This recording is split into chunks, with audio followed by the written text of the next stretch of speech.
असेतु सिन्धुपर्यन्ताय यस्य भारतभूमिका पितृभु पुण्यभूमिश्चैव स वै हिंदूरिति स्मृतः। भारत भू का सच्चा छिपाया गया इतिहास आपके समक्ष रखने का हमारा प्रामाणिक प्रयास है। हमारे इन कोशिशों को लाइक सब्सक्राइब करके आप हमें सहयोग करने की कृपा करें। बेल बटन जरूर दबाएं।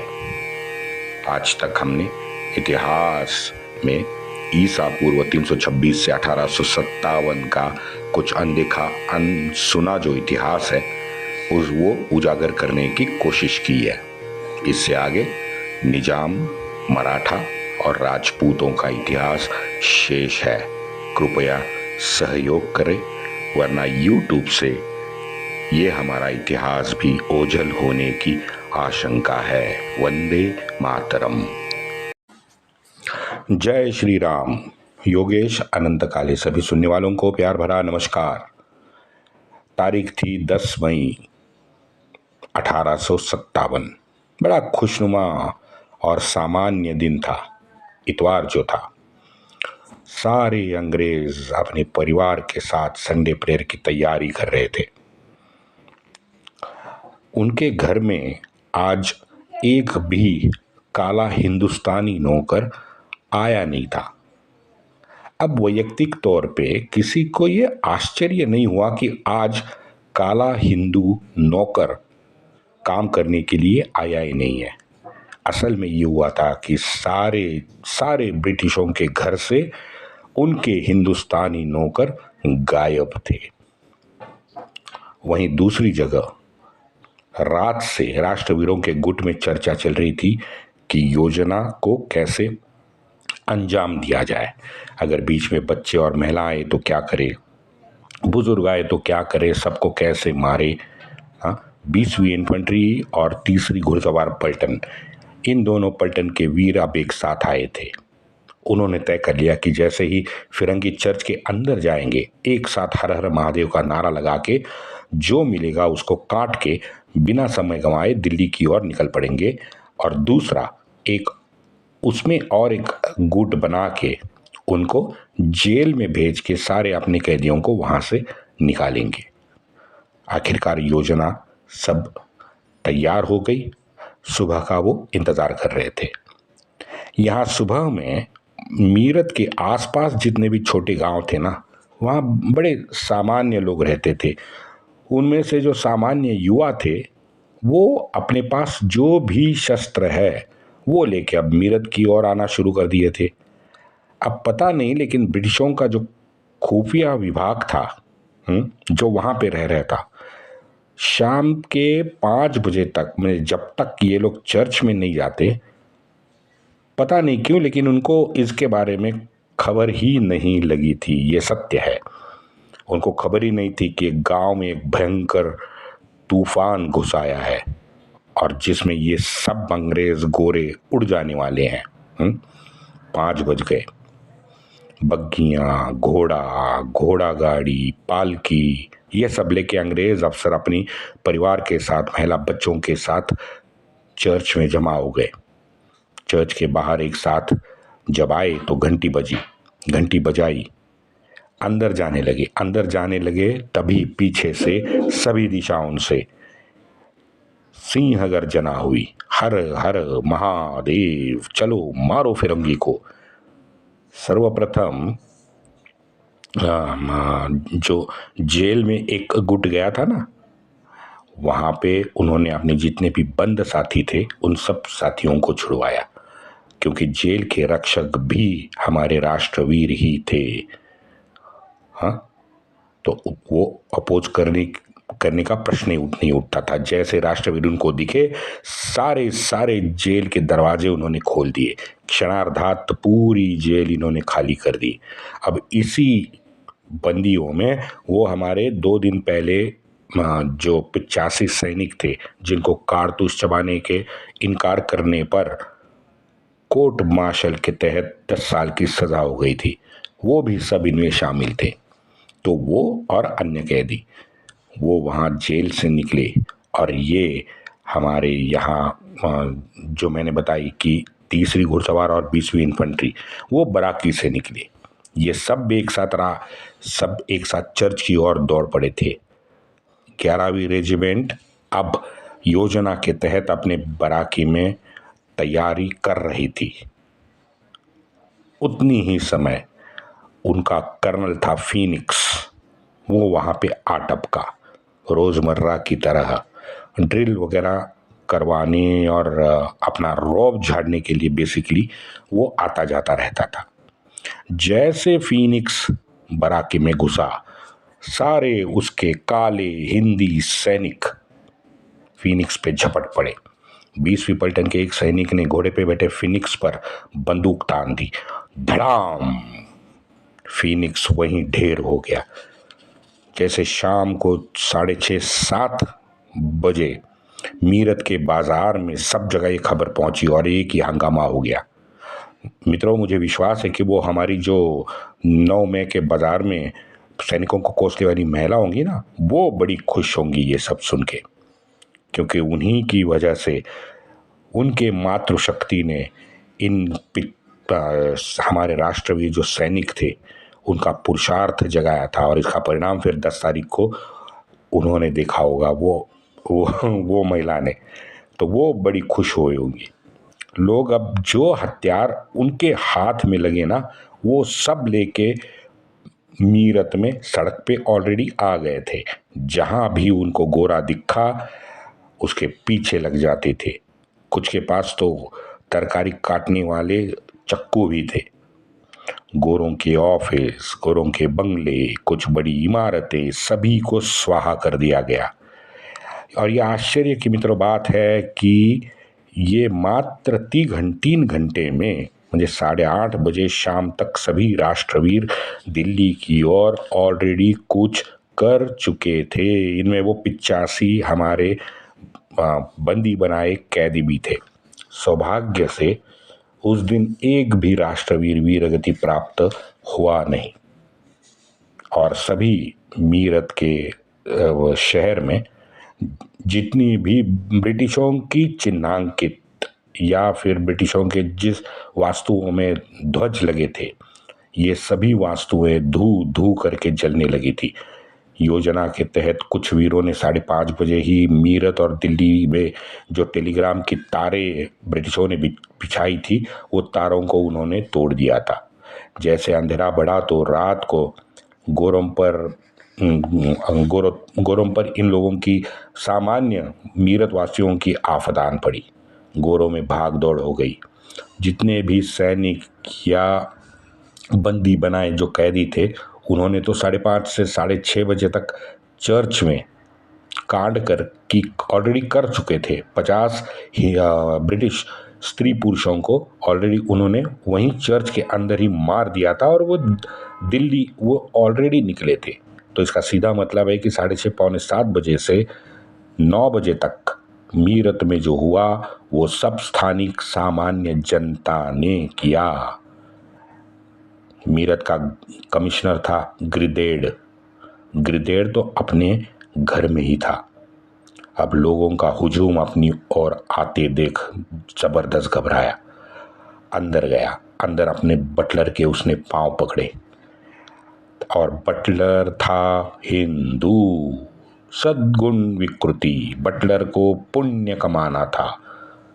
खाए हुए नमक का कर्तव्य उसको अदा करना था। तो उस बटलर ने गुस्साई जनता को ग्रिदेड़ जहाँ छिप गया था वहाँ से वो दूर लेके गया, और दूर लेके जाने के बाद वहीं उन्होंने समय गंवाया। उसके बाद सभी हमारे जो स्वातंत्र्य सामान्य जनता जो थी, उन्होंने उस घर को आग लगा के लोग फिर दूर निकल गए।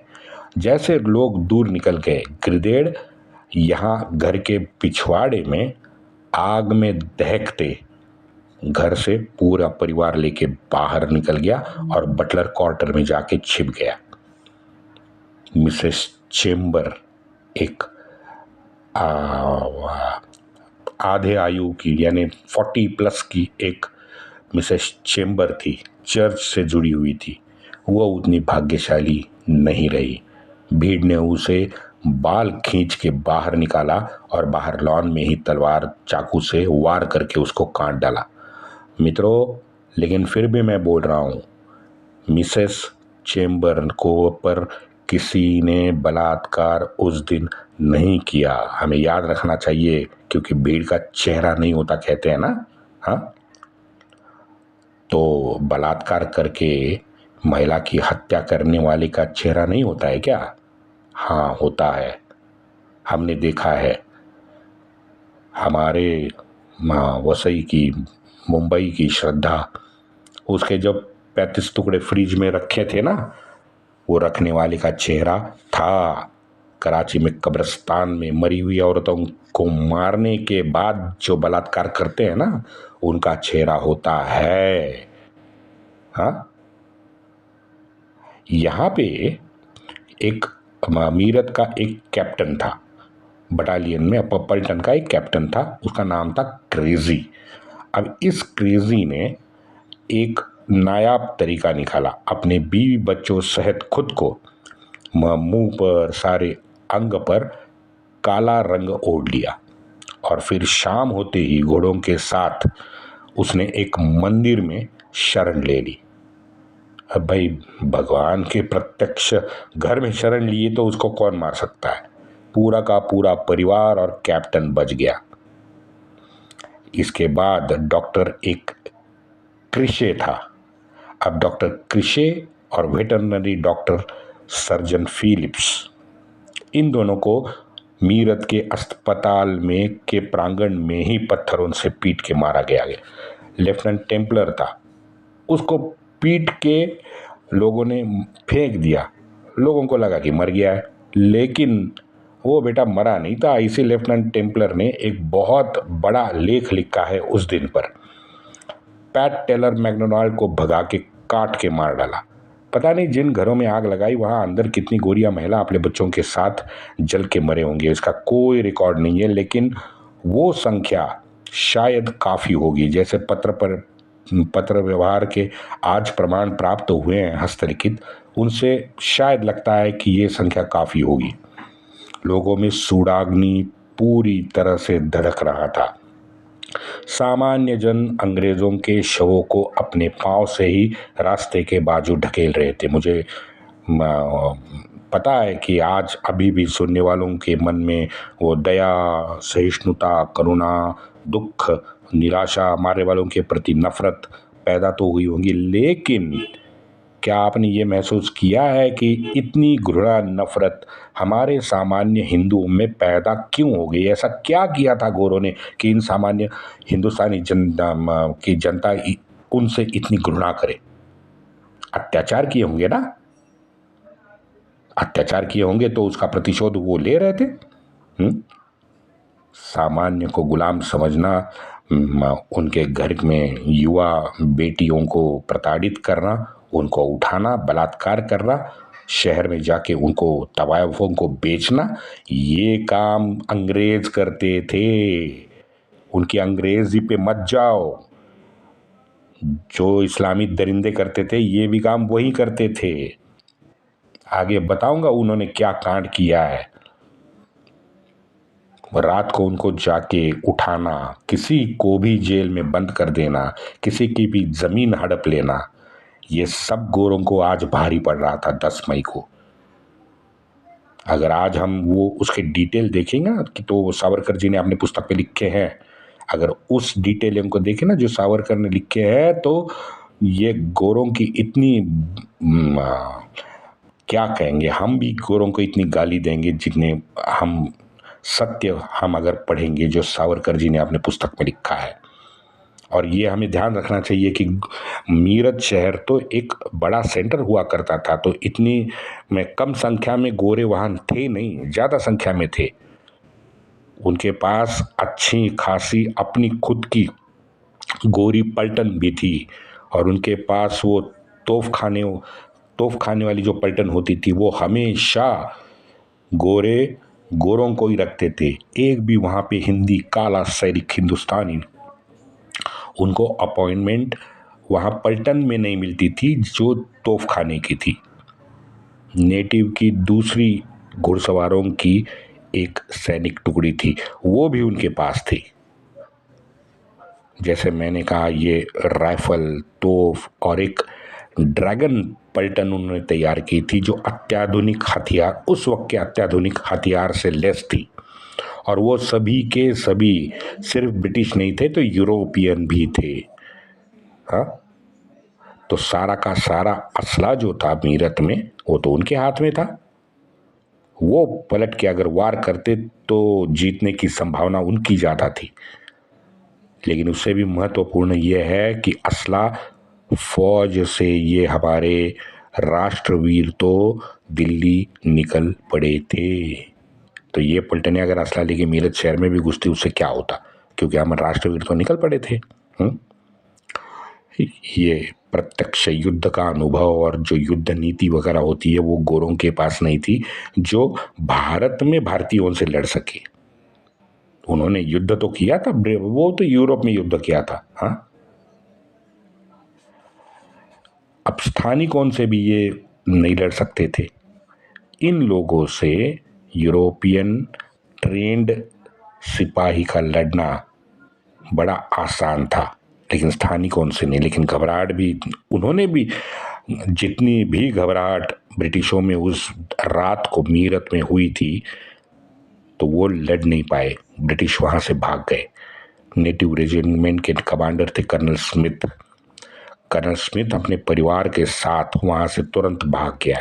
जैसे ही उसे खबर मिली कि चर्च में 50 गोरे पुरुष महिलाओं को मार डाला है, कर्नल स्मिथ अपना परिवार लेके वहां से रफू चक्कर हो गया।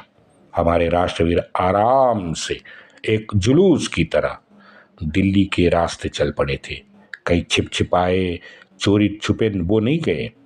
ढोल ताशा दना दन जलसे की तरह वो रोड से आराम से निकल गए। सारे यूरोपियन चोरी छुपे या तो बैठ गए या फिर गांव से भाग गए थे।